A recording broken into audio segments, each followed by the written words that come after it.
چند ماہ قبل جب عین الشمس یونیورسٹی قاہرہ کو اس کام کے لیے IBM 120 کمپیوٹر مہیا کیا گیا تو متوقع نتائج برآمد ہونے کی امیدی قوت تر ہو گئی۔ عین الشمس یونیورسٹی کے ڈاکٹر امر گوہد نے، جو اس کمپیوٹر کی تنصیب کے انچارج تھے، ٹین کے ڈبوں میں بند وہ سینکڑوں ریکارڈنگ ٹیپس دکھائیں جو تاریخ دار کمپیوٹر کے گرد رکھی ہوئی تھی۔ اس نے ہچکچاتے ہوئے بتایا، اس قدر محنت کے بعد بھی وہ جیسے کسی اندھیری گلی میں کھڑے ہوئے تھے۔ اس ریکارڈ شدہ مواد نے سائنسی اور برقیات کے تمام معلوم اور تسلیم شدہ قوانین کی دھجیاں بکھیر دی ہیں۔ اس نے ریکارڈنگ کا ایک ڈبہ اٹھاتے ہوئے کہا اور وہ ٹیپ کمپیوٹر پر لگایا اور کاسمک شعاؤں کی لکیریں کاغذ پر نمودار ہونے لگیں۔ پھر اس نے دوسرے روز ریکارڈ کیا ہوا ٹیپ کمپیوٹر میں لگایا، لیکن اس سے ظاہر ہونے والی لکیروں کا حال پہلے ٹیپ کی گئی لکیروں سے بالکل مختلف تھا۔ یہ سائنسی طور پر بالکل ناممکن اور انہونی بات ہے، ڈاکٹر گوہد نے بتایا۔ بڑے مباحثے کے بعد کیا یہ سائنسی معلومات کسی ایسی قوت نے ناکارہ بنا دی ہیں جو انسانی فہم سے بالا تر ہو؟ جواب دینے سے قبل وہ ذرا ہچکچائے اور پھر بولے، یا تو اس اہرام کی جیومیٹری میں کوئی سنگین غلطی ہے جو ہماری ریڈنگز پر بری طرح اثر انداز ہو رہی ہے، یا کوئی ایسا اسرار ہے جو ہماری فہم سے بہت بالا تر ہے۔ چاہے تم اسے فوق الفطرت کہہ لو، فرعون کی بددعا کا اثر کہہ لو، جادوگری کا نام دے لو، اس اہرام میں کوئی ایسی غیر ضروری قوت موجود تھی جو تمام سائنسی سرگرمیوں کو ضائع کر رہی تھی۔ ڈاکٹر گنتھر روزنبرگ نے اس مطالعے پر تبصرہ کرتے ہوئے کہا، ہمارے ان جدید ترین کمپیوٹروں کی مدد سے بھی ہم ان اہراموں کی اسرار کی تہہ تک پہنچنے سے قاصر ہیں۔ کمپیوٹر کے تمام پرنٹ آؤٹس کو اس اہرامی شکل سے منسلک کسی بہت طاقتور مگر پر اسرار قوت نے الجھا کر رکھ دیا تھا۔ ایک فرانسیسی میسو بووس نے اہرام کا دورہ کرتے ہوئے اس کی راہداری میں ایک بڑا سا ڈبہ دیکھا۔ ڈاکٹر روزنبرگ نے بتایا، اس نے دیکھا کہ جو بلیاں اور چھوٹے موٹے جانور ان راہداریوں میں پھنس کر مر جاتے، انہیں اہرام کے گارڈز ڈبے میں پھینک دیتے، مگر بووس کو ان مردہ جسموں میں سے کسی قسم کے گلنے سڑنے کی بو نہیں آئی، حالانکہ اس حصے میں معمول کے مطابق مرطوبیت موجود تھی۔ یہ مردہ اجسام ڈی ہائیڈریٹڈ ہو کر ممی بن چکے تھے۔ بووس فطری طور پر ایک مجسس شخص تھا۔ اس نے سوچا کہ کہیں ان لاشوں کا یوں ممی بن جانا اس اہرامی شکل کی وجہ سے تو نہیں تھا۔ اس لیے اس نے بیس کی لکڑی کا ایک اہرام بنایا اور اس ماڈل کا رخ شمال کی جانب کر دیا۔ اس نے اس کے اندر ایک مردہ بلی رکھی، چند ہی روز بعد وہ بلی ممی میں تبدیل ہو چکی تھی۔ بووس نے اپنے یہ تجربات بیل کے مغز اور دوسری ایسی جاندار چیزوں پر جاری رکھے جو جلدی گلنے سڑنے کی خاصیت رکھتی تھی۔ جب یہ چیزیں اس خود ساختہ اہرام میں رکھی گئیں تو نہ وہ گلی سڑی اور نہ ان کا کچھ اور بگڑا۔ روزنبرگ نے بتایا کہ بووس نے اپنے تجربات کے نتائج ایک رپورٹ کی صورت میں شائع کروائے تو بڑا گمبھیر مگر خاموش رد عمل سامنے آیا۔ سائنسی دنیا کے لوگ اہرامی پیرامڈز کی اصطلاح سے ہی نفرت کرنے لگے، یعنی ایک ایسا شخص جو اہراموں سے منسلک پوشیدہ پر اسرار کو یقین رکھتا ہو۔ انہوں نے اس حقیقت کو ماننے سے قطعی انکار کر دیا کہ اگر کوئی نامیاتی آرگینک مادہ ان خود ساختہ اہراموں میں رکھا جائے تو اس کا کچھ نہیں بگڑتا۔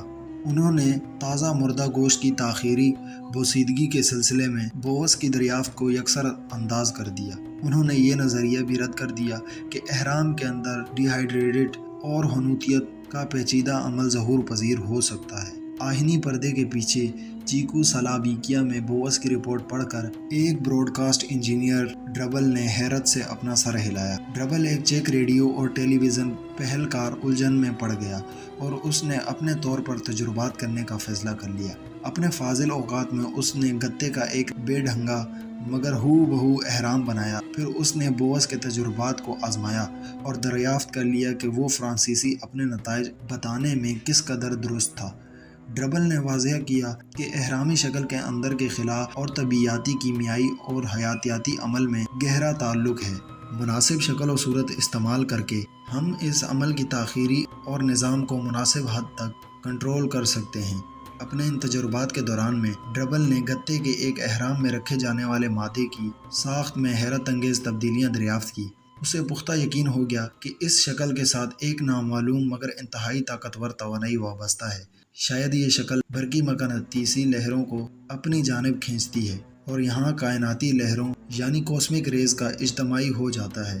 اس کا بیان تھا کہ اہرام انتہائی توانائی کی ایک قطع نامعلوم قسم اپنے اندر جمع کر رہا ہے اور اسے برقرار بھی رکھتا ہے۔ ایک روز جب ڈربل اپنے تجربات میں مشغول تھا تو اسے ایک ساتھی نے یاد دلایا کہ وہ نئی ریزر بلیڈ تو خرید لے۔ حالانکہ چیک کی بلیڈیں اعلیٰ معیار کے فولاد کی بنی ہوتی ہیں مگر وہ بہت جلد ناکارہ ہو جاتی ہیں۔ امریکہ اور انگلینڈ کی بلیڈیں آہنی پردے کے پیچھے دستیاب نہیں تھی، اس لیے ڈربل کے ذہن میں خیال آیا کیا اہرام کی یہ نامعلوم توانائی کسی ناکار بلیڈ کے کناروں کو دوبارہ تیز اور کارآمد بنا سکتی ہے۔ اگلی صبح ڈربل نے اپنے ریزر میں نئی بلیڈ لگائی اور پھر اس استعمال شدہ بلیڈ کو اپنے چھوٹے سے گتے کے اہرام کے اندر رکھ کر اہرام کو ٹھیک شمال کی طرف رکھ دیا، اور پھر وہ حیران رہ گیا کہ رات میں اس بلیڈ کے کناروں کی اصل تیزی لوٹ آئی تھی۔ چیک انجینئر کے بلیڈ کے کناروں کو دوبارہ تیز کرنے کی بے مثال خبر بڑی تیزی سے آہنی پردے کے تمام ممالک میں پھیل گئی۔ اعلیٰ معیار کی بلیڈیں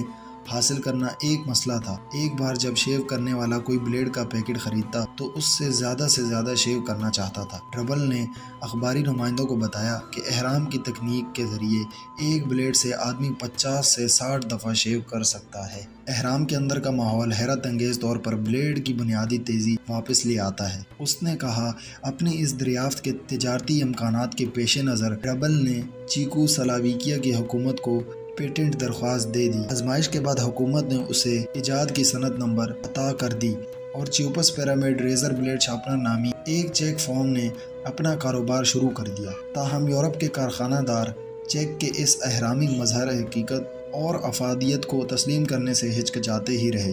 پھر فرانس کے ایک ڈیری فارم کے مالک نے دہی رکھنے کے لیے اہرام کی شکل کے ظرف کو پینٹ کرا لیا۔ اس کے گاہک قسم کھاتے تھے کہ دہی کی خوشبو اور لذت ڈبل ہو گئی تھی۔ اٹلی میں ایک اور ڈیری نے دودھ کے لیے اہرامی کنٹینر کو پینٹ کرایا۔ اس غیر معمولی ظرف نے دودھ کی میعاد تازگی میں حیرت انگیز اضافہ کر دیا۔ The European occult research society نے اہرام کے ماڈلوں پر کئی تجربات کیے۔ ان کے نزدیک اس شکل کی اہمیت کافی زیادہ تھی۔ اگر آپ کو ہماری یہ ویڈیو پسند آئی ہو تو ویڈیو کو لائک ضرور کریں۔